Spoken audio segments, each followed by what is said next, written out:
Hi, my name is Josipa, and in today's episode, we are going to learn how to eat humble pie. Now, before you grab your forks, let me clarify that eating a humble pie is a phrase you can use to apologize and admit that you have been wrong. To apologize means to say sorry for something. I'm sorry, so sorry. But first, we need to understand that the way we say we are sorry depends on the kind of thing we are apologizing for, the relationship we have with the people we are apologizing to, and the context in which we are apologizing. So today we are going to look into two rather different scenarios. How we apologize for a mistake that we have made, and what we can say to try to make things better after we have had some sort of disagreement with someone that didn't go very well. So, let's get on with it. We are starting with phrases we can use in an informal context, when we have made some sort of minor mistake, something we could use after a minor slip-up. A minor slip-up is a small mistake that is unintentional. So, Alan is walking on the busy street, looking at his phone when he accidentally bumps into another person. Oops, my bad. I apologise. We can use oops before we start to talk about a slight mistake or slip-up. While my bad is an informal way of admitting that something that has gone wrong is your mistake and that you take your responsibility for it. So Alan says, oops, my bad, to show that he realizes he has made a mistake. And then he says, I apologize, in order to show that he is sorry. Claire also made a minor slip-up. While she was preparing dinner, Claire accidentally added too much salt to the pumpkin soup she was making. After tasting it and realizing her mistake, she said, Ew, I messed up. Sorry. To mess up something is an informal way of saying that we have made a mistake or done something wrong. It can be used in a lot of different situations. Let's see. So, it can be used when we haven't got something right, like Claire's salty soup. Here's another example. Alan didn't answer all questions during a job interview. So he can say, I messed up my job interview. We can also use it when someone accidentally does something that upsets someone. He really messed up when he forgot his mum's birthday. Or when something unexpected changes plans or causes confusion, like when Claire discovers that the airline had cancelled her flight. The sudden change in plans really messed up our schedule. Now let's look at some informal language we can use with friends and family after a heated disagreement.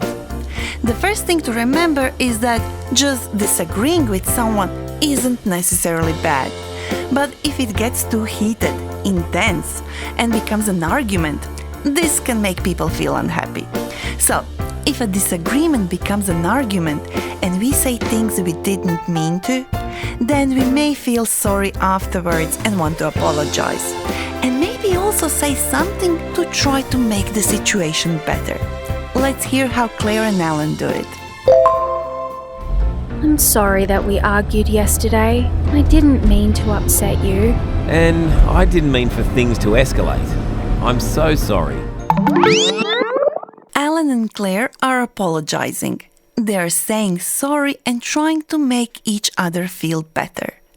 Claire first said, I'm sorry that we argued yesterday. I didn't mean to upset you. When someone is upset, they're feeling sad, angry, or disappointed. Whenever I need to apologize to someone, I'm always upset. But Claire did not mean to. She didn't deliberately try to upset Alan. It was accidental. And then Alan said, And I didn't mean for things to escalate. I'm so sorry. Similarly, Alan didn't want things to escalate. He didn't deliberately try to make the situation worse. I'm sorry. So sorry. With friends and family, we can usually use informal language. But when we apologize to people we don't know very well, or to people in professional setting, we tend to be more formal. Basically, an apology in a professional setting can be a cool breeze that clears the air and creates the basis for understanding and collaboration in future. When we say sorry, particularly to someone at work or when we don't know them very well, our apology often has 4 parts. First, we say sorry. Then we take responsibility for what we have done. Then we try to make things better. And finally, we show that we really don't want it to happen again. Sorry. For example, yesterday, after a heated discussion with her colleague, Claire felt bad. When she arrived at work today, her first action was to approach her colleague and offer an apology. I'm sorry. I may have got a little heated in our discussion yesterday. I do apologise, and I hope that it won't affect our working relationship. In this apology, Claire says she's sorry, acknowledges that she may have done something wrong. She apologizes for it more formally as a way of trying to make things better between them, and shows that she wants to continue working with the person she has argued with. If that person is her boss, she might even say, I promise, it won't happen again. So after apologizing, we can also suggest a way forward, as in, I'm truly sorry if I have hurt your feelings. I really didn't mean to. I hope we can find some common ground and move forward. I want to apologise for getting heated yesterday. I shouldn't have lost my cool. Can we forget it ever happened and move on? They both sound like they want a fresh start, right? A fresh start is a new beginning, a chance to start over in a positive way. So, let's look at the phrases they used. Claire said, I'm truly sorry if I have hurt your feelings.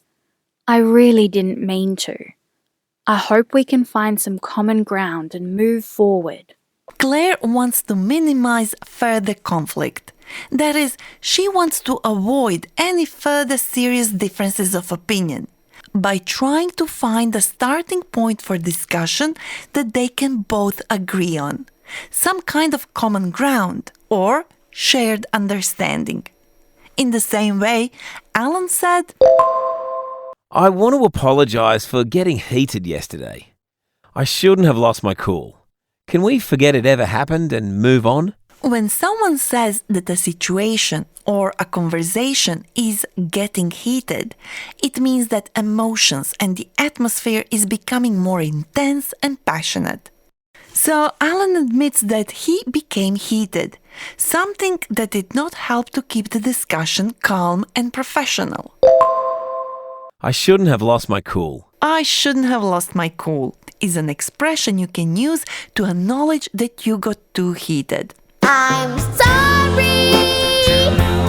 So sorry. Throughout this episode, Alan and Claire express their regret. Do you know what regret is? A regret is feeling of sadness, disappointment over something that has happened.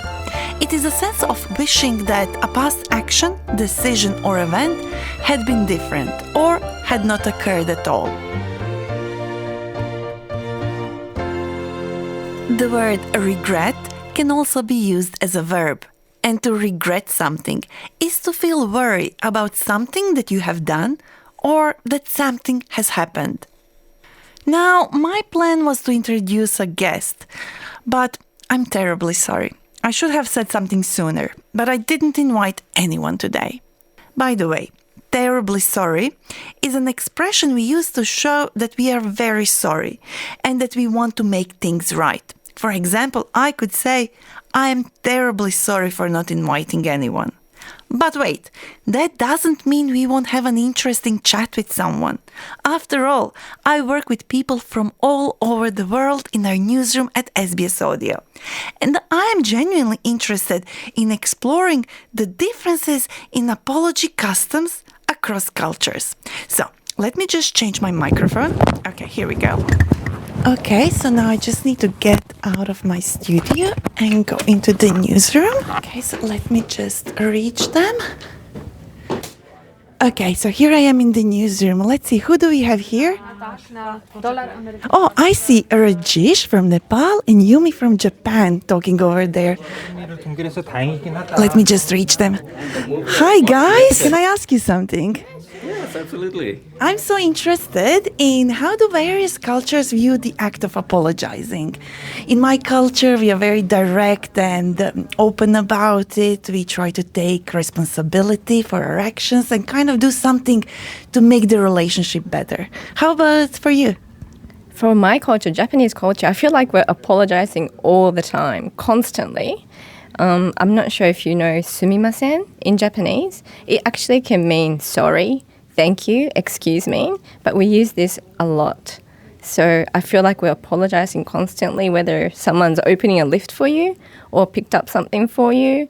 Yeah, we just feel like we have to say sorry all the time. So interesting. So you say you have the same word for sorry and thank you. Yeah, that's right. So a lot of people actually say, why are you saying sorry for this? You know, it's not your fault, but it's just embedded in our culture. So, yeah. That's very cool. Rajesh, how about you? Look, I'm from Nepal, and I'm not just to qualify, I'm not an anthropologist, so, you know, whatever I say is just take this with a pinch of salt. But look, in Nepal, it's more about when you're apologizing, there's different context of apology. So it could be, you know, apologizing to your elders or apologizing in a religious context, for example, because you've done something that God may not like, and then you apologize, do certain things in a religious way, but to your parents, for example, or elderly or teachers, for example. So when you apologize to them, even though sometimes you know you might be right, they might be wrong, you still apologize to them because you're showing respect to them. And there's two sort of ways to apologize in a sort of formal, non-formal setting. So when you're apologizing to the elderly, for example, you know, you do like namaste kind of thing. You put your two hands together and you bow your head a little bit and you apologize. And if you're sort of apologizing in a general sense, you know, mostly with young people, they tend to sort of touch their earlobes, just grab their earlobes and just say, oh, you know, maaf karnu wala, like, you know, I'm sorry.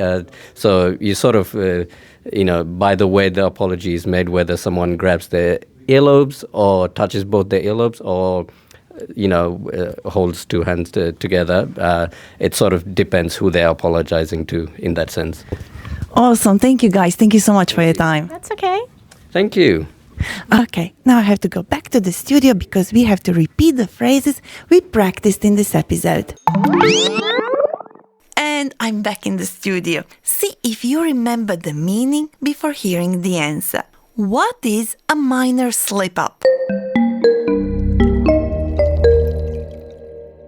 A minor slip-up is a small, unintentional mistake. What is a regret? A regret refers to the feeling of sadness, disappointment, or remorse about something that has happened or that you have done. It can be used as a noun, for example, I have a regret. and like a verb. I regret any misunderstanding. Now let's practice by repeating after Alan and Claire. Oops, my bad. I apologise. I messed up. Sorry. I didn't mean for things to escalate. I'm so sorry. I'm sorry that we argued yesterday. I didn't mean to upset you. I shouldn't have lost my cool. I'm Josipa. Thank you for learning English with me.